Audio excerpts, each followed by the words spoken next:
मंगलवार व्रत का था। प्राचीन समय की बात है। किसी नगर में एक ब्राह्मण चंपित रहते थे। उनके कोई संतान ना होने के कारण वो बेहद दुखी थे। हर मंगलवार का ब्राह्मण वन में हनुमान जी की पूजा करने जाता है। वहाँ पूजा करके बजरंग बली से एक पुत्रा की कामना करता है। उसकी पत्नी भी पुत्रा की प्राप्ति के लिए मंगलवार का व्रत करती है। वो मंगलवार के दिन व्रत के अंत में हनुमान जी को भोग लगा कर ही भोजन करती है। एक बार व्रत के दिन ब्राह्मणी ना भोजन बना पाई और ना ही हनुमान जी को भोग लगा सकी। उसने प्रण किया कि वो अगले मंगलवार को हनुमान जी को भोग लगाकर ही भोजन करेगी। वो भूखी प्यासी 6 दिन तक पड़ी रही। मंगलवार के दिन वो बेहोश हो गई। हनुमान जी उसकी निष्ठा और लगन को देखकर प्रसन्न हुआ। उन्होंने आशीर्वाद दिया। सावारूप ब्राह्मणी को एक पुत्र दिया और कहा कि यह तुम्हारी बहुत सेवा करेगा। बालक को पकड़कर ब्राह्मणी अति प्रसन्न हो गई। उसने बालक का नाम मंगल रखा। कुछ समय उपरांत जब ब्राह्मण घर आया तो बालक को देखा। पूछा कि वो कौन है। पत्नी बोली कि मंगलवार व्रत से प्रसन्न होकर हनुमान जी ने उसे यह बालक दिया है। ब्राह्मण को अपनी पत्नी की बात पर विश्वास नहीं हुआ। एक दिन मौका देखकर ब्राह्मण ने बालक को कुएं में गिरा दिया।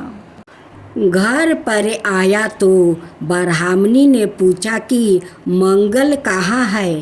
तभी पीछे से मंगल मुस्कुराकर आ गया। उसे वापस देखकर ब्राह्मण आश्चर्यचकित रह गया। रात को हनुमान जी ने उसे सपने में दर्शन दिया और बताया कि यह पुत्रा उसे मैंने दिया है। आपका श्रद्धा भक्ति देखकर और ब्राह्मणी का श्रद्धा भक्ति देखकर मैंने इस पुत्रा को दिया है। सच जानकर ब्राह्मण बहुत खुश हुआ। जिसके बाद से ब्राह्मण चंपित नियमित रूप से मंगलवार व्रत रखने लगा। मंगलवार का व्रत रखने वाले मनुष्य पर हनुमान जी की अपार कृपा होती है। तो बोलो पवन हनुमान जी की जय। पवन हनुमान जी की जय।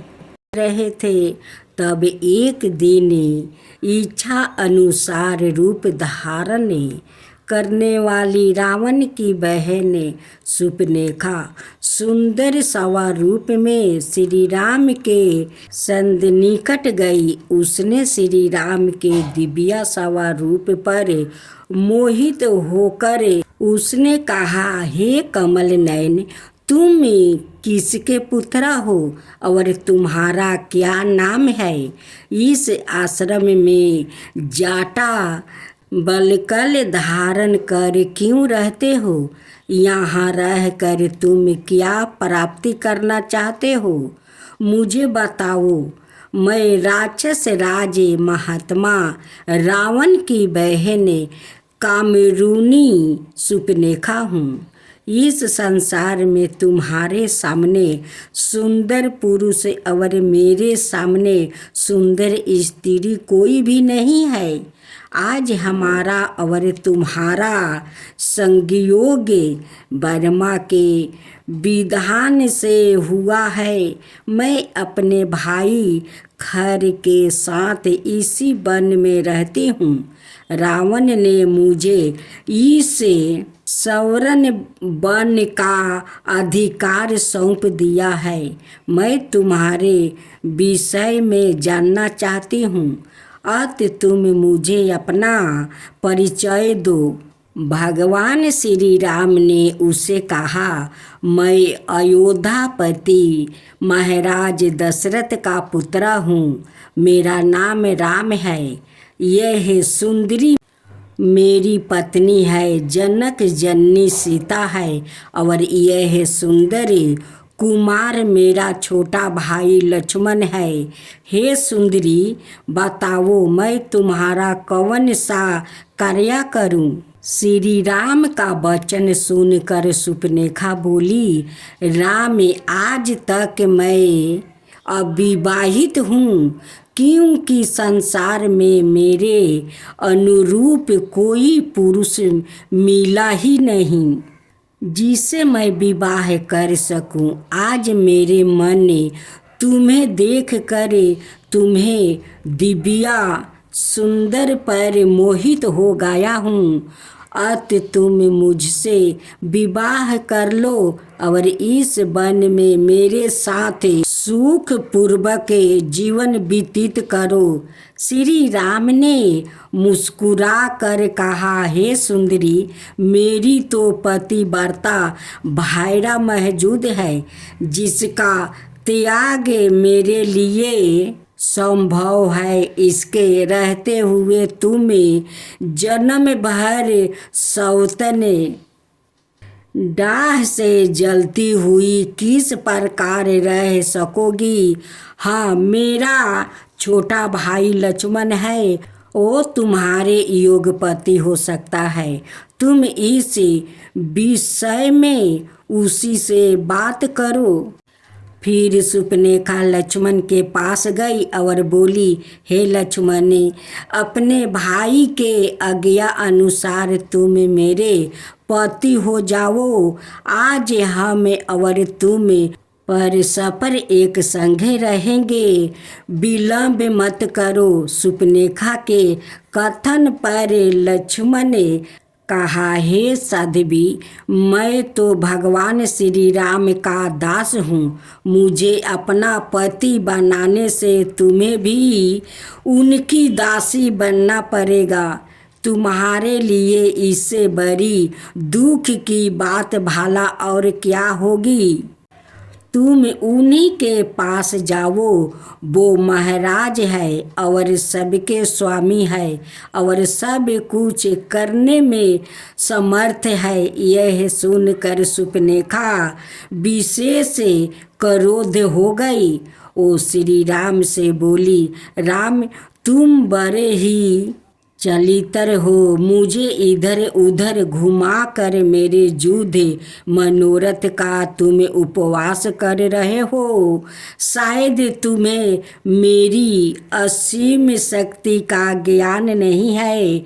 मैं अभी तुम्हारे सामने ही तुम्हारी पत्नी सीता को खा जाती हूँ। ऐसा कहकर वो भयंकर रूप धारण करके सीता को खाने के लिए दौड़ी।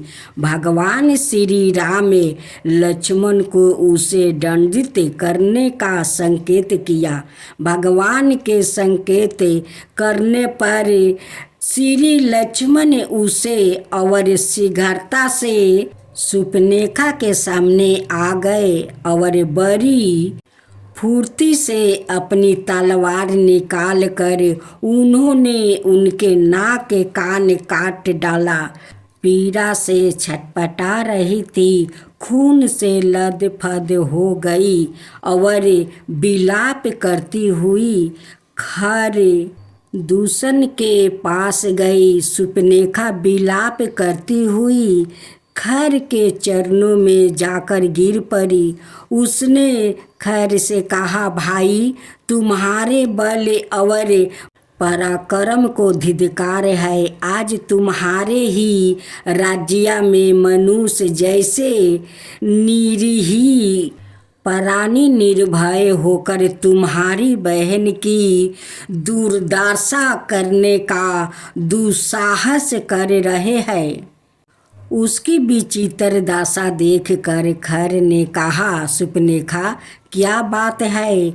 मृत्यु के मुख में जाने वाले किस दुष्ट ने तुम्हारी यह दशा की है? तू सही बतला। वो काल के सामने बलवान क्यों ना हो, मैं उसे तत्काल यमराज के घर भेजकर तुम्हारे इस अपमान का बदला लूँगा। ओ देव दानव राक्षस यक्ष मनुष्य कोई भी हो, अपनी तीक्ष्ण तलवार से काट कर उसके टुकड़े टुकड़े कर डालूँगा। राक्षसी सुपनेखा ने कहा, भाई यहाँ सीता और लक्ष्मण सहित अयोध्यापति दशरथ का पुत्र राम दंत कारण ऋषियों मुनि को राक्षसों के भय से निर्भय करता हुआ निवास कर रहा है।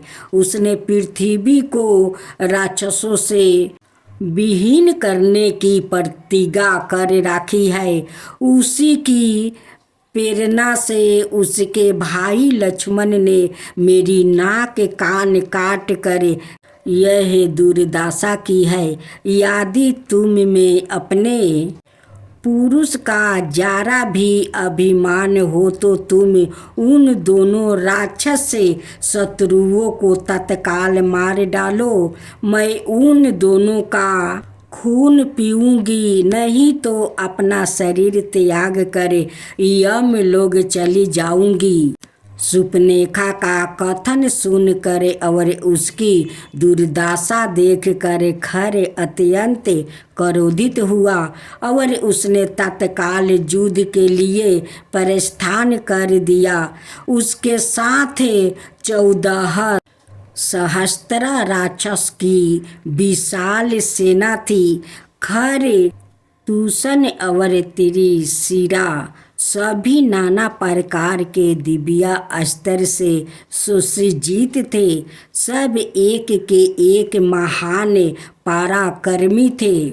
राक्षसों का कुलाहल सुनकर श्री राम ने लक्ष्मण से कहा, लक्ष्मण देखो, राक्षसों का कुलाहल सुनाई पड़ रहा है।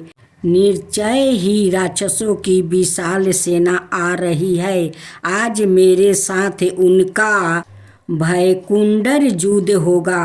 अतः हे महाबली, तुम सीता को लेकर पर्वत की किसी कंदराए में चले जाओ। आज मैं इन समाप्त राक्षसों का एक के साथ वध करना चाहता हूँ। उसके बाद लक्ष्मण जी जो आज्ञा कह करे और सीता जी को साथ लेकर पर्वत की एक कंदेरा में चले गए। फिर श्री रामचंद्र जी धनुष और 2 अक्षय बाण वाले तरकस बांध कर युद्ध के लिए तैयार हो गया। उसी समय राक्षसों की सेना श्री राम के ऊपर नाना प्रकार अस्त्र शस्त्र की वर्षा करने लगी। श्री राम ने अत्यंत लघवे से उनके समस्त अस्त्र शस्त्र को काट डाला। फिर सहस्त्रों बाणों से उन समस्त राक्षसों को मार कर उनके नायक खर, तूषण और त्रिशिरा का भी वध कर डाला। इस प्रकार रघुवंशियों में श्रेष्ठ श्री राम ने आधे पहर में ही समस्त राक्षसी सेना का संहार कर दिया। श्री लक्ष्मण जी जब श्री सीता जी को लेकर गिरी गुरेह से वापस आया तो तब वहाँ संपूर्ण राक्षसों को मारा हुआ देखकर वो विशेष विस्मित हुआ। श्री सीता ने श्री राम का आलिंगन किया और उनके घावों पर मलहम पट्टी किया।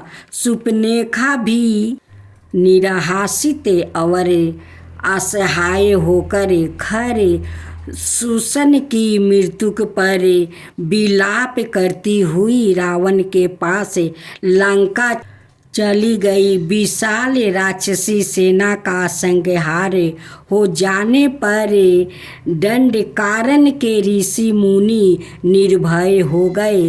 उन लोगों ने श्री राम के बल और पराक्रमी की बुरी बुरी पर साहस की। लंका में पहुंचकर शूर्पणखा ने रावण से कहा, रावण, तू बड़े ही प्रमादी और बूढ़ हो। तुम मद्यपान और स्त्री संघ में असक्त होकर निपुण हो गया हो। तुम्हारा खुफिया तंत्र निष्कार हो गया है, फिर तुम कैसे राजा रह सकते हो।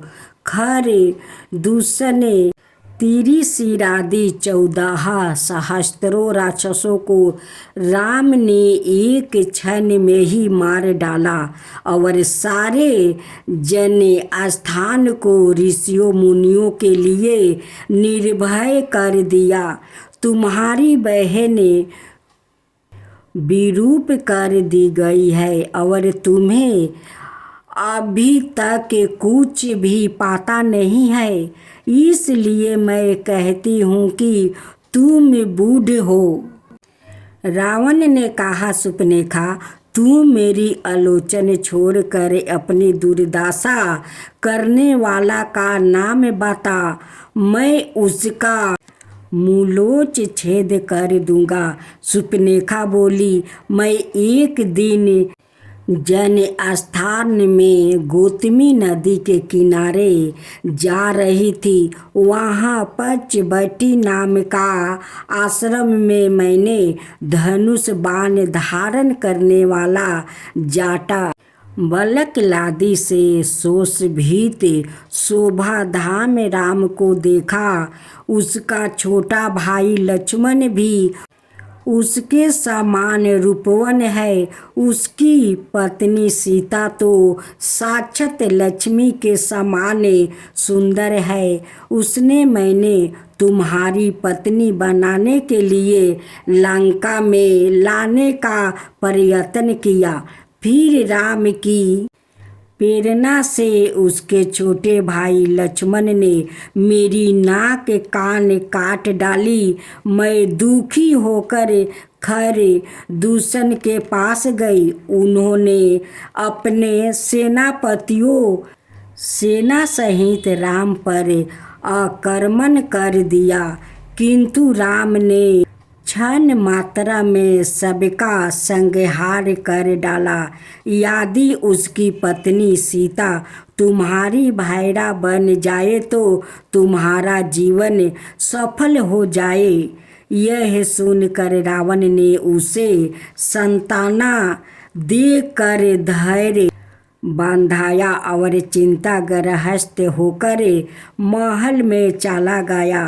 प्रात काल होने पर रावण ने सोचा कि खर दूषण मेरे सामने बलवान थे, उन्हें मारने की शक्ति ईश्वर को छोड़कर अन्य किसी में नहीं हो सकती। यदि संसार के पाप भार का हरण करने वाले ईश्वर का अवतार हो गया है, तो मैं उनसे बैर बढ़ाकर अपने उद्धार का मार्ग परास्त करूँगा, क्योंकि मेरी इस तमाशी देह से भजन होना संभव नहीं है।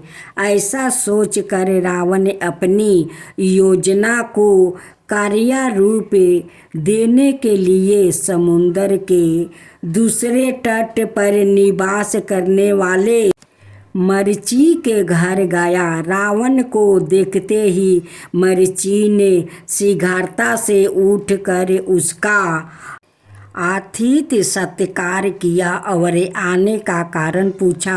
रावण ने कहा, अयोध्या के राजा दशरथ का पुत्र राम इस समय दंडकारण्य के पंचवटी नाम का स्थान में अपने छोटे भाई लक्ष्मण और पत्नी सीता के साथ निवास कर रहा है। उसने मेरे भाई खर सहित 14 सहस्त्र निरपराध राक्षसों का वध करके दंडकारण्य के ऋषि मुनियों को निर्भय कर दिया। बिना किसी कारण के उसने मेरी बहन सुपनेखा की नाक कान काट कर उसे अपमानित किया है।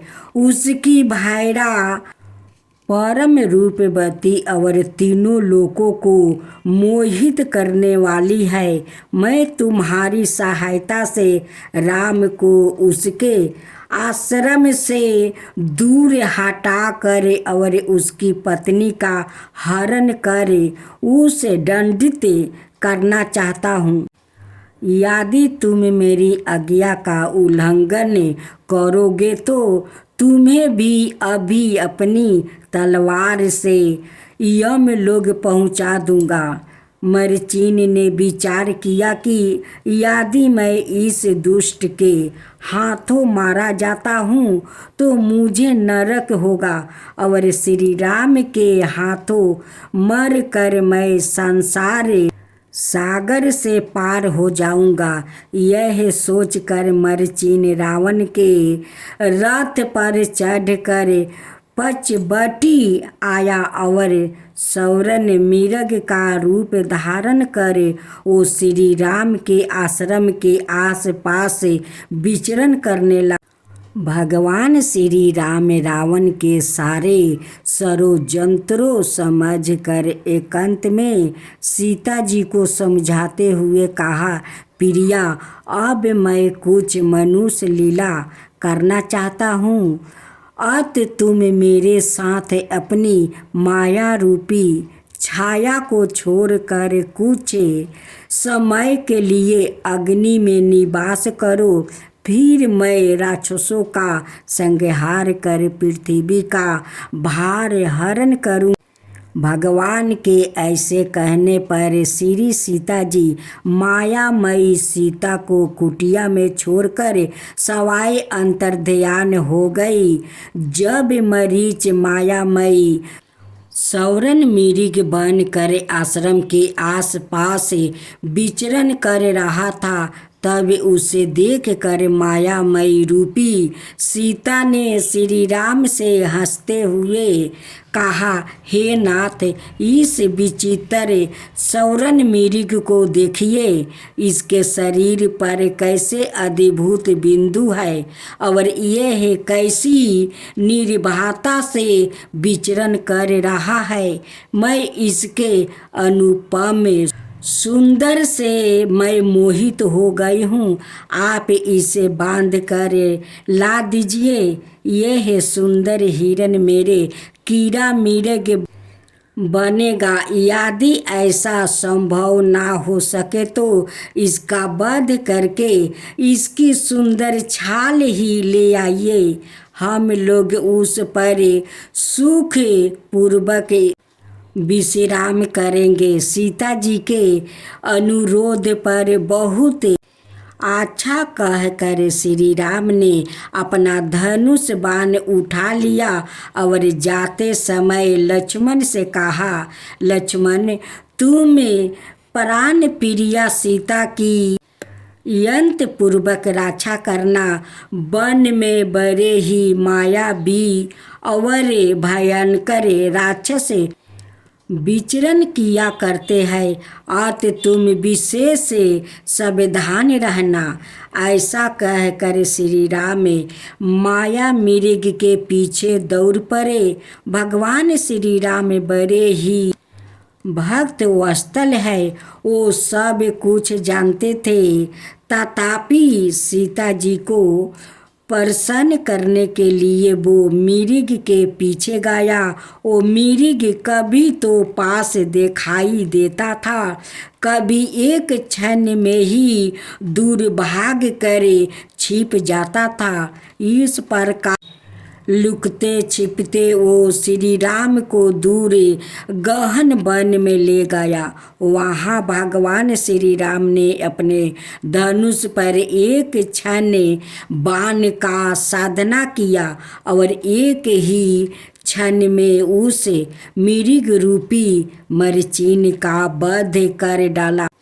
बाण लगते ही मरचीन अपने रूप में आ गया और रक्त वामन करता हुआ पृथ्वी पर गिर पड़ा। उसके बाद उसने श्री राम के स्वर में, हाय लक्ष्मण, रक्षा करो, करुणा सवार से पूरे वन को गुजा दिया। इधर सीता जी के कानों में जब हाय लक्ष्मण, हाय लक्ष्मण, रक्षा करो का करुणा सवार पड़ा, तब वो भय और शोक से व्याकुल हो गई। उन्होंने लक्ष्मण से कहा, लक्ष्मण तुम शीघ्र जाओ, लगता है तुम्हारे बड़े भाई पर कोई भयानक संकट आ पड़ा। लक्ष्मण ने कहा, देवी आप अनायासक भय और चिंता को त्याग दो। भगवान श्री राम की पलकों के संकेत मात्रा से इस दृष्टि का सूजन और संहार होता है। उन पर सपने में भी संकट नहीं आ सकता है। इस पर सीता जी ने क्रोधित होकर लक्ष्मण को कटु वचन कहा। उसके बाद लक्ष्मण दुखी मन से सीता को वन देवियों को सौंप कर चले गए। उसी समय मौका पाकर रावण ने भिक्षु भेष में सीता के पास आया और भिक्षा की याचना।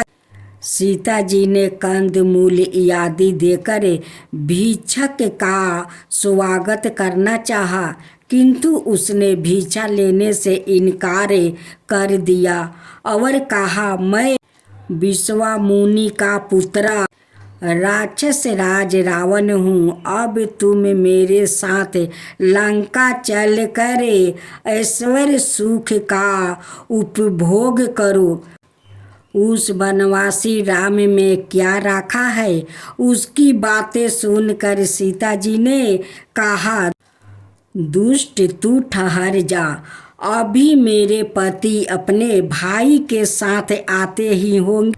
सिंह की पत्नी को खरगोश ले जाए, यह संभव नहीं। थोड़ी ही देर में श्री राम के बाणों से छितरा बितरा होकर तू यम लोग चला जाएगा। सीता जी की बातें से क्रोध होकर रावण ने उन्हें उठा लिया और अपने रथ में डालकर आकाश मार्ग से लंका की ओर चल पड़ा। एक बार भगवान श्री कृष्ण गरुड़ को यक्षराज कुबेर के सरोवर से सौगंधिक कमल लाने को आदेश दिया। गरुड़ को यह अहंकार तो था ही कि मेरे समान बलवान और त्रिविगमी प्राणी इस त्रिलोकी में दूसरा नहीं है। वो अपने पंखों से हवा चलाते और दिशाओं को प्रतिध्वनित करते हुए गंधे मदन पहुँचे और पुष्पा चयन करने लगे। महावीर हनुमान जी का वही आवास था। वो गरुड़ के इस आचरण को देखकर उसने बोले, तुम किसके लिए यह फूल ले जा रहे हो और कुबेर की आज्ञा के बिना ही पुष्पा का क्यों विध्वंस कर रहे हो। गरुड़ ने उत्तर दिया, हम भगवान श्री कृष्ण के लिए इन पुष्पा को ले जा रहा है। भगवान के लिए हमें किसी की अनुमति आवश्यक नहीं दिखती। गरुड़ की इस बात से हनुमान जी कुछ क्रोधित हो गए और उन्हें पकड़ कर अपनी पंख में दबा कर आकाश मार्ग से द्वारिका की ओर उड़ चले। उनकी भीषण धावनी से सारे द्वारिकावासी संतरत हो गया। सुदर्शन चक्र हनुमान जी की गति को रोकने के लिए उनके सामने जा पहुंचा। हनुमान जी ने झट उसे दूसरी पंख में दबा लिया। भगवान श्री कृष्णा तो ये सब लीला रची थी। उन्होंने अपने पवर से स्थित रानियों से कहा, देखो हनुमान क्रोध होकर आ रहे हैं। यहाँ यदि उन्हें इस समय सीता राम के दर्शन ना हुए तो वो द्वारिका को समुद्र में डुबा देगा। अतः तुम में से तुरंत कोई सीता का रूप बना लो। मैं तो देखा यह राम बना। इतना कहकर वो श्री राम के सवा रूप में परिणित होकर बैठ गया। अब जानकी जी का रूप बनाने को हुआ तब कोई भी ना बना सकी। अंत में भगवान ने श्री राधा जी का स्मरण किया। वो आई और झट श्री जानकी जी का स्वरूप बन गई। इसी बीच हनुमान जी वहाँ उपस्थित हुआ। वहाँ वो अपने इष्ट देव श्री सीताराम जी को देखकर उनके चरणों पर गिर गया। इस समय भी वो गरुड़ और सुदर्शन चक्र को बड़ी सावधानी से अपने दोनों बगलों में दबाए हुए थे। भगवान श्री कृष्णा ने राम भेष में उन्हें आशीर्वाद दिया और कहा, बस तुम्हारी आँखों में यह क्या दिखलाई पड़ रही है? हनुमान जी ने उत्तर दिया, कुछ नहीं सरकार, यह तो एक दुबला सा क्षुद्र पंछी निर्जल स्थान में मेरे श्री राम भजन में बाधा डाल रहा था। इसी कारण मैंने इसे पकड़ लिया। दूसरा यह चक्रा सा एक खिलौना है, यह मेरे साथ टकरा रहा था, अतः इसे भी दबा लिया है। आपको यदि पुष्प की यह आवश्यकता थी तो मुझे क्यों नहीं स्मरण किया गया? यह बेचारा पखेरु महाबली शिव भक्त यक्ष के सरोवर से बलपूर्वक पुष्पक लेने में कैसे समर्थ हो सकता है? भगवान ने कहा, अस्तु इन बेचारों को छोड़ दो, मैं तुम्हारे ऊपर अत्यंत प्रसन्न हूँ।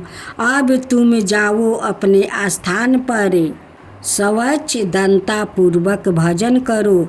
भगवान की आज्ञा पाते ही हनुमान जी ने सुदर्शन चक्र और गरुड़ को छोड़ दिया और उन्हें पुण्य प्रणाम करके जय राम कहते हुए गंधमादन की ओर चल दिया। गरुड़ को गाति का, सुदर्शन को शक्ति का और पट महिषियों को सुंदर का जो 12 गर्भ था वो एकदम चूर हो गया। अब सुने नारद जी का और साथ में हनुमान जी की कथा। एक बार की बात है, बानी बजाते हुए नारद मुनि भगवान श्री राम के द्वार पर पहुँचे। नारायण नारायण, नारद जी ने देखा कि द्वार पर हनुमान जी पहरा दे रहे हैं। हनुमान जी ने पूछा, नारद मुनि कहाँ जा रहे हो? नारद जी बोले, मैं प्रभु से मिलने आया हूँ। नारद जी ने हनुमान जी से पूछा, प्रभु इस समय क्या कर रहे होंगे? हनुमान जी बोले, पता नहीं, पर कुछ बही खाते का काम कर रहे होंगे। प्रभु बही खाता में कुछ लिख रहे हैं। नारद जी बोले, अच्छा, क्या लिख रहे होंगे? हनुमान जी बोले, मुझे पता नहीं, मुनिवर आप खुद ही देख आना। नारद मुनि गया प्रभु के पास और देखा कि प्रभु कुछ लिख रहे हैं। नारद जी बोले, प्रभु आप बही खाते का काम कर रहे हैं, या काम तो किसी मुनीब को दे दीजिए। श्री राम प्रभु बोले, नहीं नारद, मेरा काम मुझे ही करना पड़ता है। यह काम मैं किसी और को नहीं सौंप सकता हूँ। नारद जी बोले, अच्छा प्रभु, ऐसा क्या काम है? ऐसा आप इस बही खाते में क्या लिख रहे हो? प्रभु जी बोले, तुम क्या करोगे देख कर जाने दो। नारद जी बोले, नहीं प्रभु, बताइए ऐसा आप इस बही खाते में क्या लिखते हैं? श्री राम प्रभु बोले, नारद, इस बही खाते में उन भक्तों के नाम है जो मुझे हर पल भजते हैं। मैं उनकी नित्य हाजिरी लगाता हूँ। नारद जी बोले, अच्छा प्रभु, जरा बताइए तो मेरा नाम कहाँ पर है? नारद मुनि ने बही खाते खोल कर देखा तो उनका नाम सबसे ऊपर था। नारद जी को गर्व हो गया कि देखो, मुझे मेरे प्रभु सबसे ज़्यादा भक्त मानते हैं। पर नारद जी ने देखा कि हनुमान जी का नाम उस बही खाते में कहीं नहीं दिखता है। नारद जी सोचने लगे कि हनुमान जी तो प्रभु श्री राम जी के खास भक्त हैं, फिर उनका नाम इस बही खाते में क्यों नहीं है? क्या प्रभु उनको भूल गया है? नारद मुनि आए हनुमान जी के पास, बोले, हनुमान, प्रभु के बही खाते में उन सब भक्तों के नाम है जो नित्य प्रभु को भजते हैं, पर आपका नाम उस बही खाते में कहीं नाम नहीं है। हनुमान जी ने कहा, मुनिवर, होगा, आपने शायद ठीक से नहीं देखा होगा। नारद जी बोले, नहीं नहीं हनुमान, मैंने ध्यान से देखा, पर आपका नाम कहीं नहीं है। हनुमान जी ने कहा, अच्छा, कोई बात नहीं, शायद प्रभु ने मुझे इस लायक नहीं समझा होगा जो मेरा नाम उस बही खाते में लिखा जाए। पर नारद जी प्रभु के एक अन्याय दान दीनी भी लिखते हैं, उसमें भी वो नीत कुछ लिखते हैं। नारद जी बोले, अच्छा हनुमान, आपका नाम कहाँ है? हनुमान जी ने कहा, हाँ।